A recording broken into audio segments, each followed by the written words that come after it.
Certainly. John Greco, he joins us right now on the fan hotline. John, how the hell are you this morning? I'm doing well. I wish Youngstown gave me the key to the city, but I have not received it in the mail yet. And good for Brian. That guy, one of my favorite teammates and quarterbacks I've ever played with. I think they buried it with Jim Trafficant. Hey! Come on! Wow.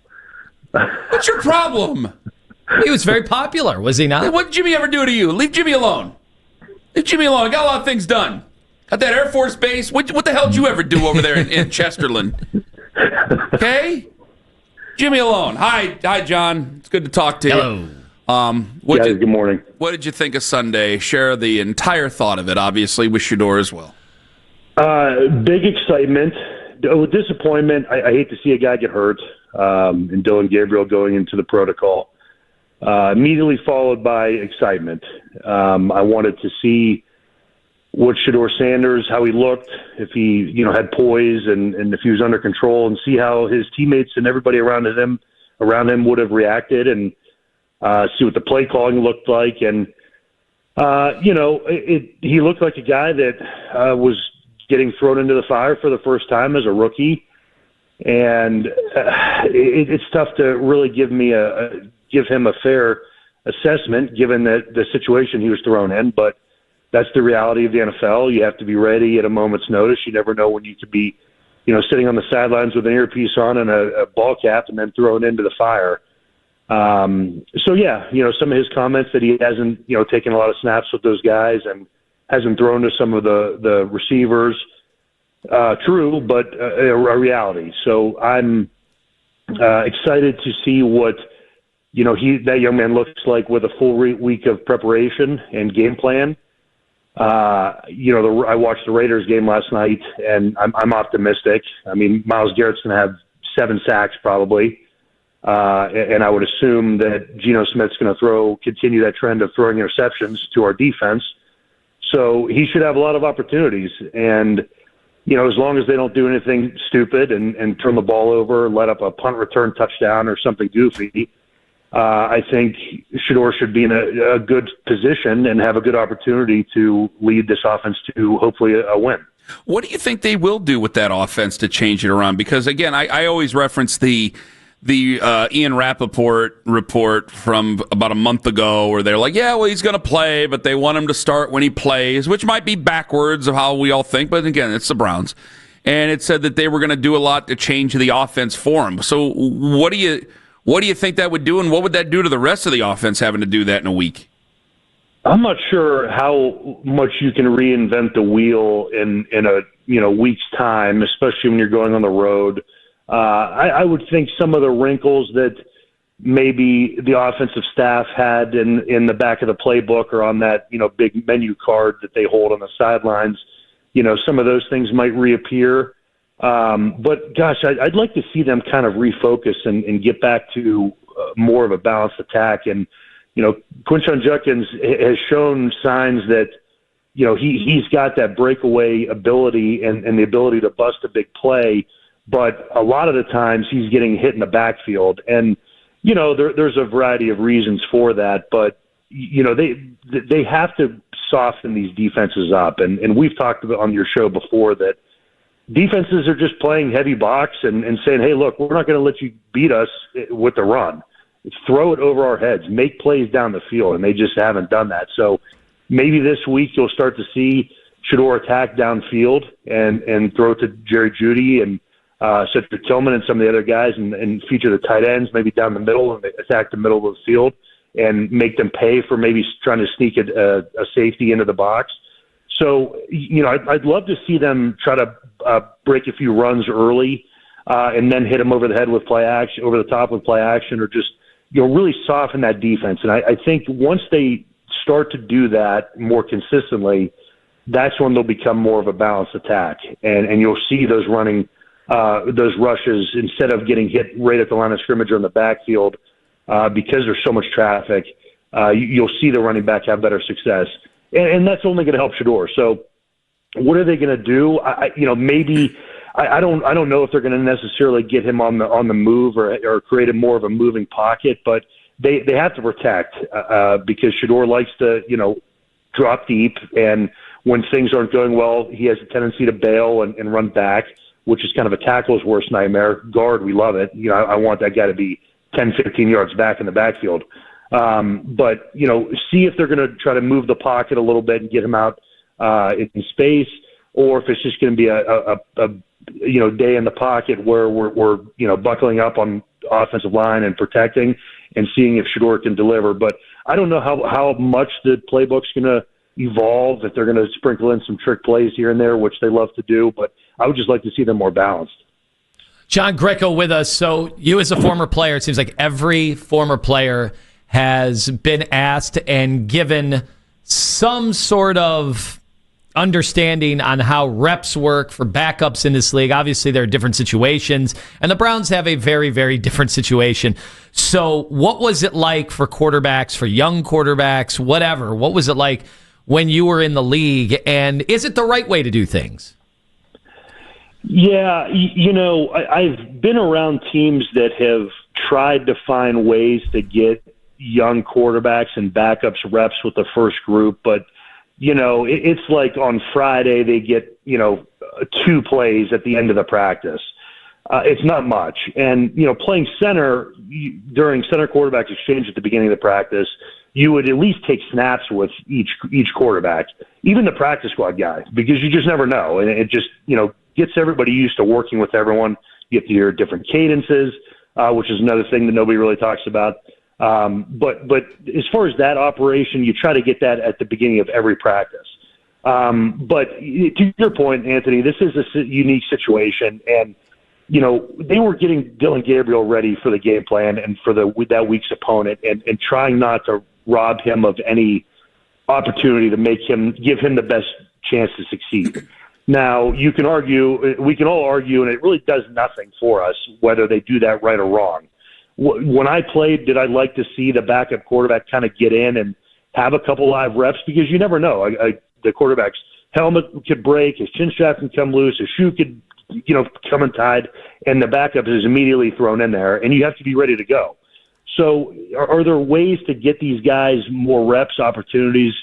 There are, but it's not like it's a substantial amount of work throughout the week, because you do have a limited amount of preparation because you're trying to get guys ready and keep them healthy and keep them fresh.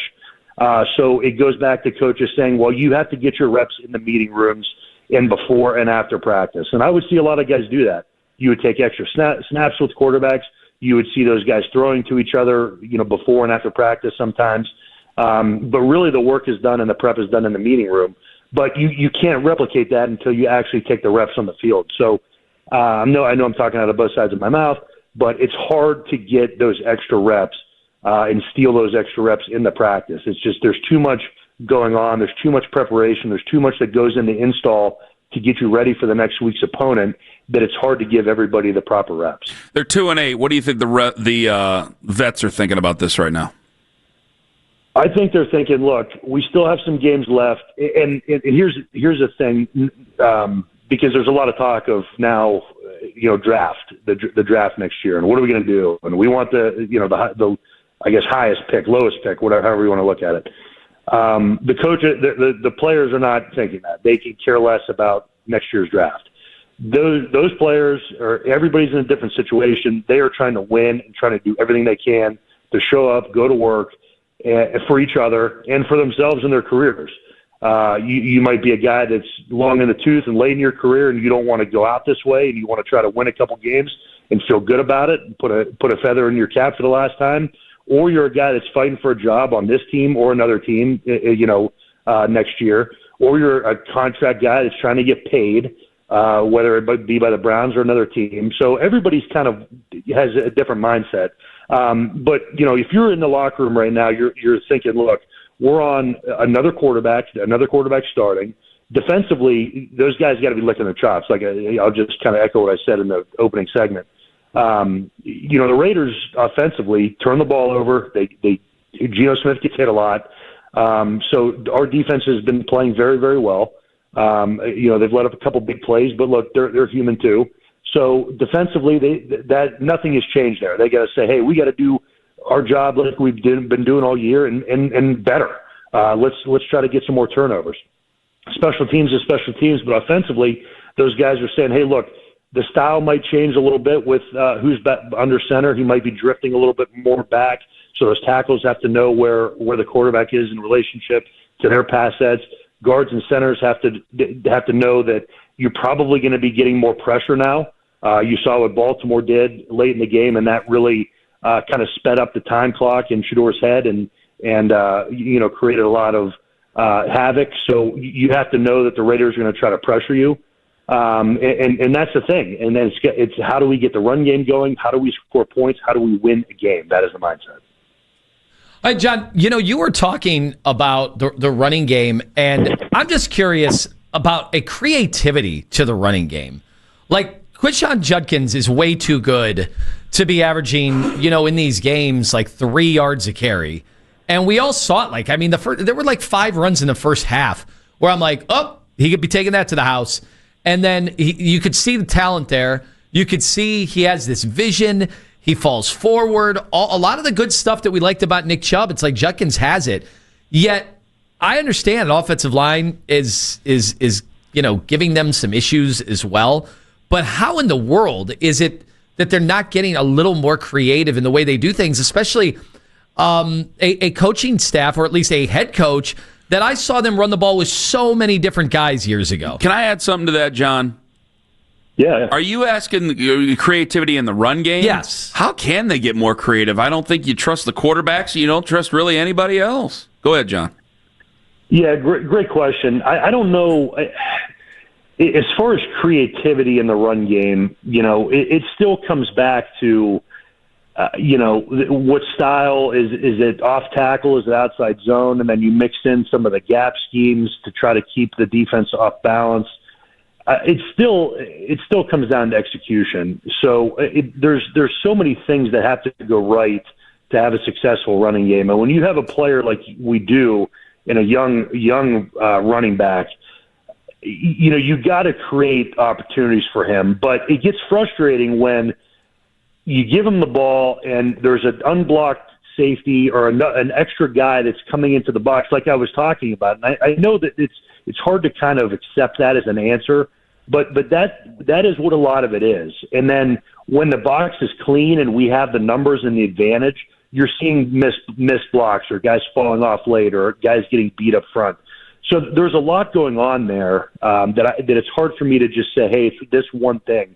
And for them, the notion for them to get creative, there's only so much they can do. They have outside toss crack plays that they can run, that they try to feature, and it's just all about keeping the defense off balance and showing them different looks. But at the end of the day, the bread and butter, which we saw Coach Stefanski do when they were having all that success with Nick Chubb, was running off tackle, was the zone schemes, getting people out in space, and getting a hat on the hat.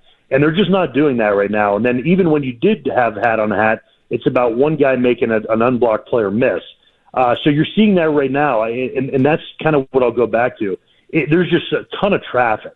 And I don't know if they spread everybody out and try to create an advantage in the box where you only have 6 guys for those amount of blockers, but it just seems like everything's so tight. And when that happens and you have multiple tight ends and you have kind of receivers that are attached to the formation near the line of scrimmage, it just creates such a muddy, murky box. And it's hard to navigate through that when you have so many bodies and if you're not getting movement. So as far as them getting creative, I just don't know where they go from there. It's all about execution. They have to try to find ways to soften the defense, and I think it honestly comes back to that. When they start attacking the ball downfield and completing passes downfield, that's going to soften up the box and create better opportunities in the run game. John, thank you so much for the time. Know you're a busy one today. All the best, and we'll talk to you next Tuesday, friend. Guys, great talking to you. Tell Hoyer I said hi. I will. I promise you that. John Greco on the Fan Hotline.